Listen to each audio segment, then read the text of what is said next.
He's kind of a world-weary figure, I suppose, in Diana's life, at least, in Wonder Woman's life.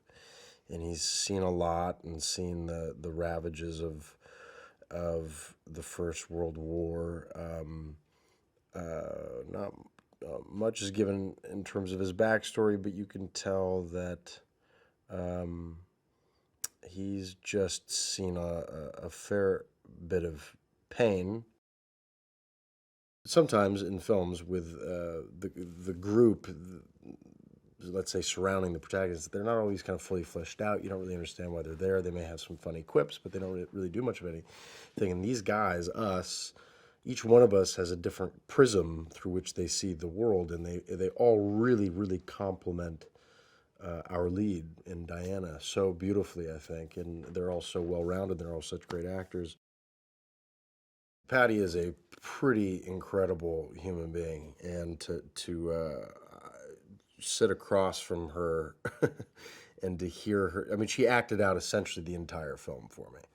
I'm over the course of 2 hours at lunch, acted out the entire film, and she is so passionate, and she is so specific, and she's so articulate.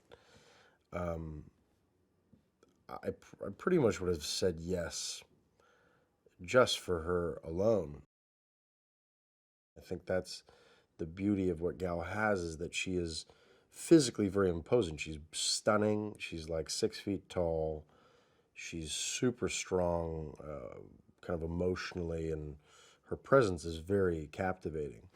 But she also, at the same time, has this beautiful um, spirit to her that's very. And I know she hates me saying this, but it's like it's not childlike, but it's very open and warm and inviting, and um, she's got a wonderful maternal quality to her, and a deep kind of love for the world, and that is very much this kind of juxtaposition of Diana and Wonder Woman in this film.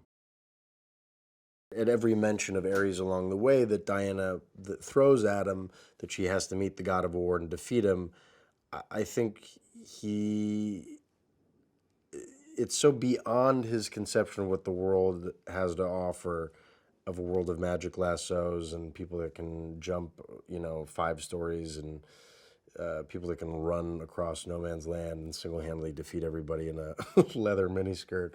That I think that the idea of the God of War is just that much farther out there, and he just throws it aside and says, "You obviously can kick some major ass. Please help me do that, and then we can figure out this obsession you have with this, this God of War character."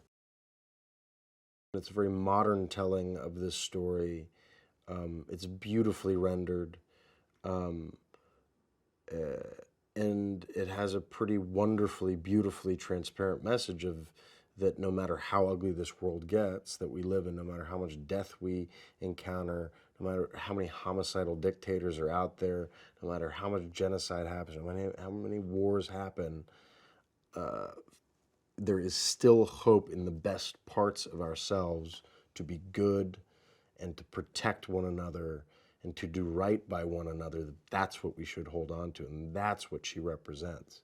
So she's not just your regular, I guess, everyday superhero that just because of X, Y, and Z capabilities with capes and whatever, that they can defeat the bad guy. Not only can she defeat the bad guy, but she has a powerful, loving spirit aside from that, that is, um, she's a savior in many ways.